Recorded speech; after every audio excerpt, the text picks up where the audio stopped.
What's good, YouTube? Zion Amari, Real Spit TV, and like always, let's spit that real, man.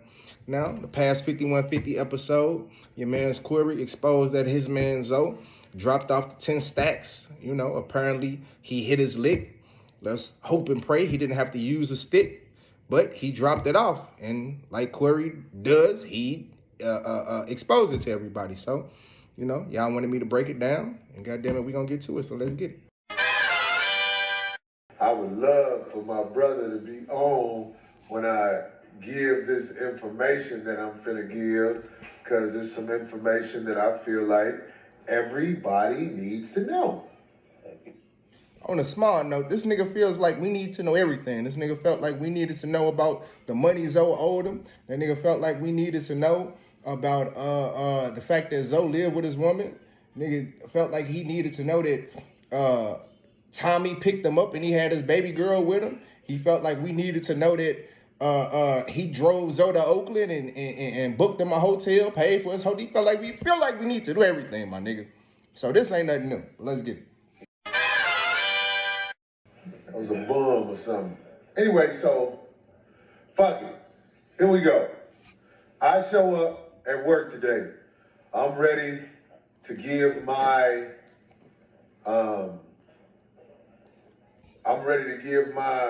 whatever though on what happened with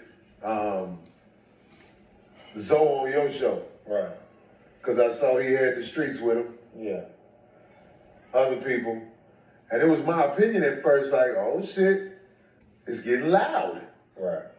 That's what we call it. Oh, you trying to get loud with it. Trying to, other people come with it, you know what I'm saying? Yeah. And I was like, oh, okay. Not like I was on some, I'm finna start some shit, but I'm just peeping the shit like, why the fuck would he bring other people in the shit? Like. And again, Corey is being a hypocrite because he already brought other people into this shit. If y'all remember, when Corey did the I got you when I hit a lick shit, D looked totally uncomfortable singing that song. Craig looked a little uncomfortable, if I'm not mistaken, but D looked hella uncomfortable. And she did not want to sing that shit. And if I'm not mistaken, it was actually a part where Corey was like, come on, D, trying to get her to sing along. And she did not want to sing along with that shit. So he's being a hypocrite talking about bringing other people in. He gonna have Riz on and be talking to Riz. You talked to a whole bunch of people about it. You brought a whole bunch of people into this shit. So let's not be a hypocrite. I felt like he wasn't doing it because he was trying to necessarily bring drama, but that brings drama. Right. When other people are involved saying my name. Right. You know what I'm saying? But I heard the brother saying, you know, it didn't seem like it was true animosity. No, that's not the vibe I got at all. That's how I felt. Like, okay, this ain't shit, because like I said, it's people who know me, love me, checking on me, and they like, what's up? And I swear, I just always said, man, ain't nothing happening. You know what I'm saying? This ain't nothing. Me and my man got into a disagreement. That's all it is. It ain't. So basically, this shit is a lover's quarrel to Corey. You know, it ain't nothing. You completely disrespected and emasculated a brother that you done worked with for 10 years, completely exposed all of his personal business, some of the most intimate details of his life that you knew about. You exposed that shit to the whole world, but it ain't nothing. Toxicity at its finest. Let's get it. Going nowhere. Right. So, he ain't going nowhere. Today, when I showed up, Phil was here. I don't know if Phil has. And on another note, that's disrespectful in itself, because that's like some, oh, that bitch will be back. That's like some that bitch will be back type shit. Like, that bitch ain't going nowhere.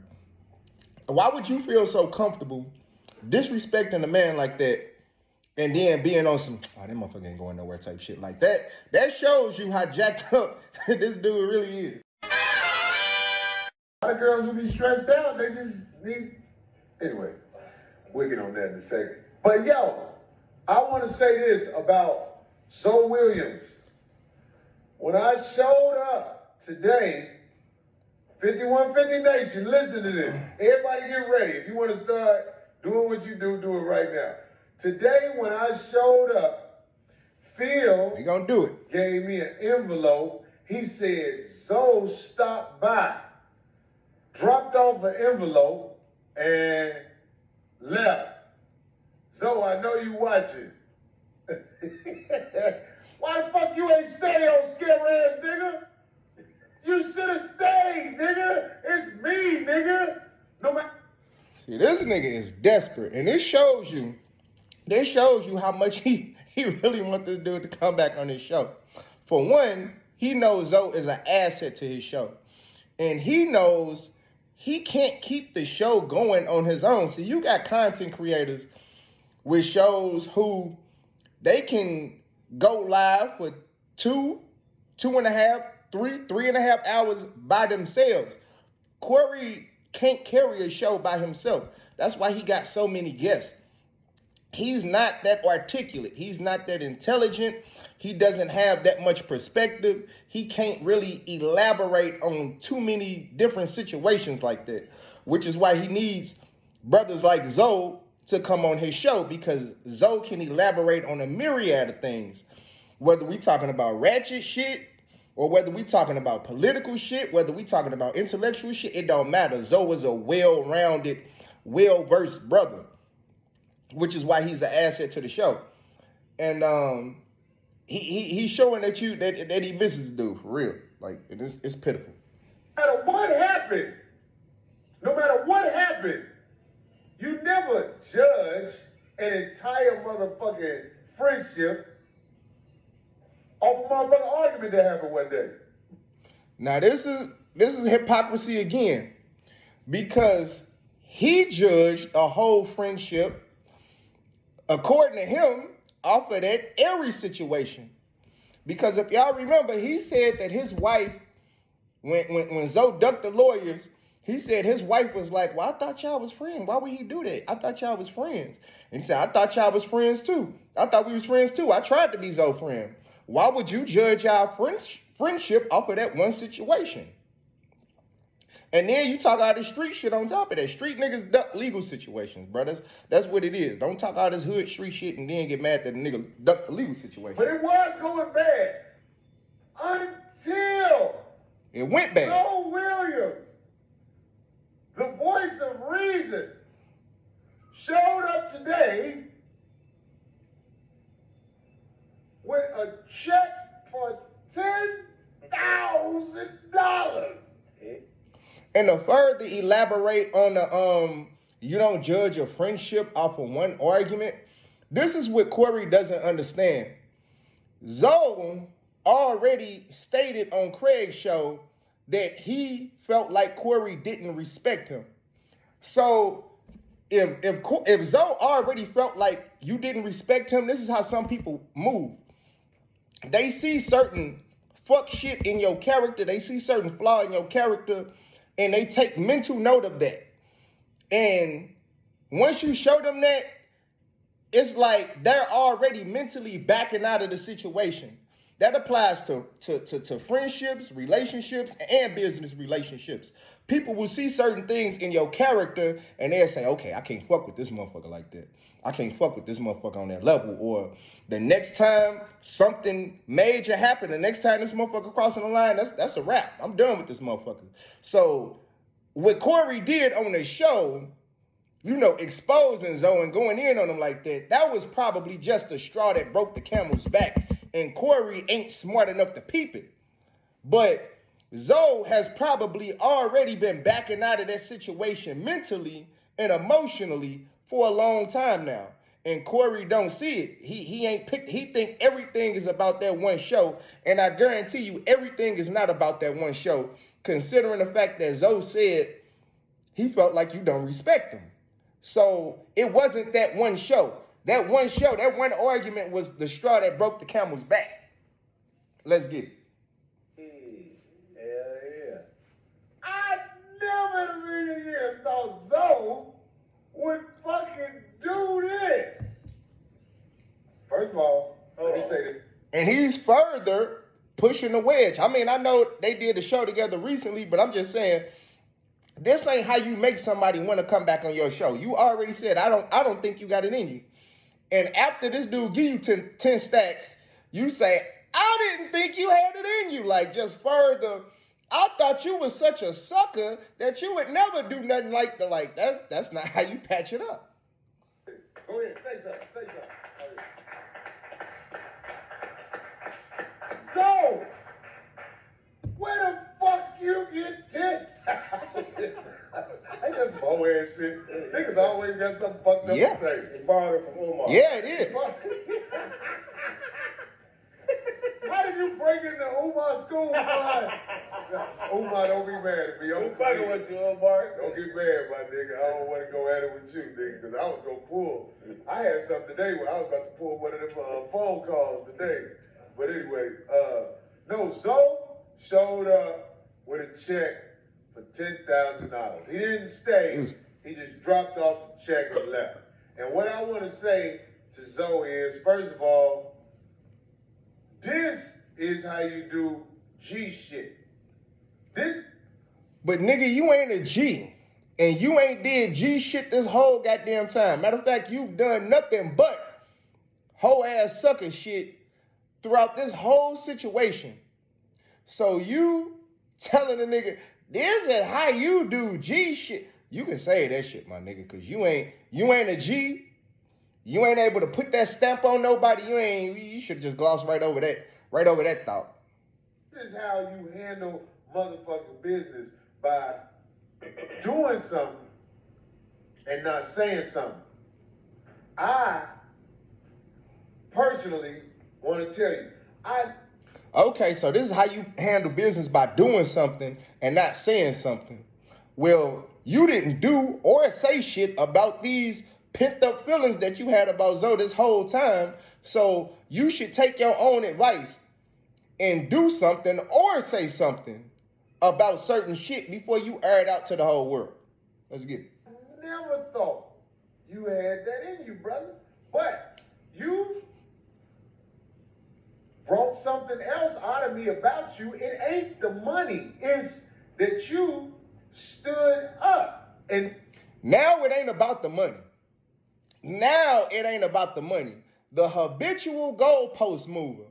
When you first came out with this shit, it was about the money. Now it ain't about the money. not just talked, which is the main thing I want to motherfucking talk about right now, because I don't ever want to take away nothing from somebody when they do something, because it takes courage to do the right thing. And it does take courage to do the right thing, which is why we are all looking at you like you're a coward, because you ain't did the right thing throughout this whole goddamn situation. So it does take courage to do the right thing, my nigga. And apparently you don't have no courage, because you can't just humbly apologize. See, that would be the right thing to do. Humbly apologize to your brother and ask for his forgiveness. That's the right thing to do. And obviously, you can say everything but, my brother, I am genuinely sorry. Can you please forgive me? And can we please move past this? And can you please come back onto the show? That would be the right thing to do. And you ain't did that shit yet. So clearly you don't have courage. it ain't just money. It's not money, which is why I never asked you or never sweated you about money. It's just, So you didn't ask him or sweat him about money, but you exposed to the whole world that he owed you the 20 racks. You exposed to the whole world that he was living with his woman. You exposed to the whole world that,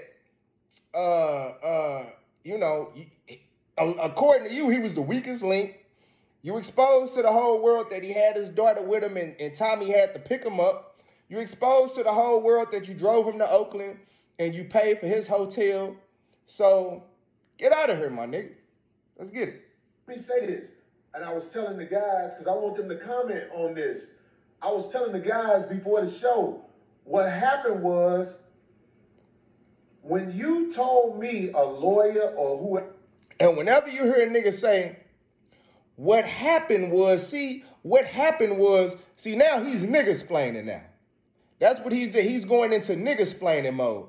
Because, like he said, he never expected Zoe to give him that money. And now that Zoe gave him the money, Zoe has taken his trump card away. See, with niggas like Corey, they like to have something to hang over your head.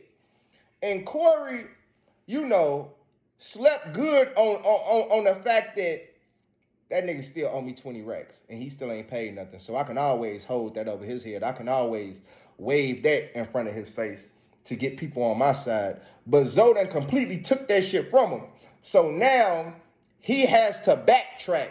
Now he has to try to reshape and reframe the narrative and reel the situation back in and try to clean it up without actually apologizing.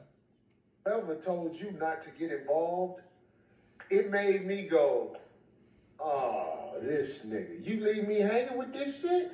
But I'm the type of motherfucker, man, I know this is how life works. I don't expect nobody to stand up. I really don't. But since you claim to be such a street nigga, you from 1205, wherever the fuck you claim your address was, and Robert Taylor Project, Chicago, you shouldn't have expected Zoe to come through with the lawyer. I'm not gonna say you shouldn't have expected him, but since you a street nigga, he should have got a pass for that. Street niggas duck legal situations. Street niggas don't make it a priority to talk to lawyers about assaults and shit like that. Get out of here. when you was calling me, telling me, Corey, you need something, I think I probably could have explained it to you better. See, I live by a code. I don't need shit. When I need something, I ask for it.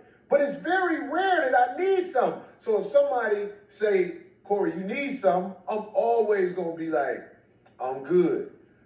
So what he just exposed is the fact that he has an ego problem. And he is too egotistical to say, yeah, I'm going to need that money. But it's not about the money. So what is it about? And considering that you a 50-plus-year-old nigga, you shouldn't be having these type of communication issues, my nigga. If you really needed the money, you should have said something. If you didn't need the money, that's what you said, you should have stood on that. You claim to stand on everything. You should have stood on the fact that you didn't need the money. But you didn't stand on that. And you don't have eye water to cry with in this situation, bro. Like, just apologize and keep it pushing.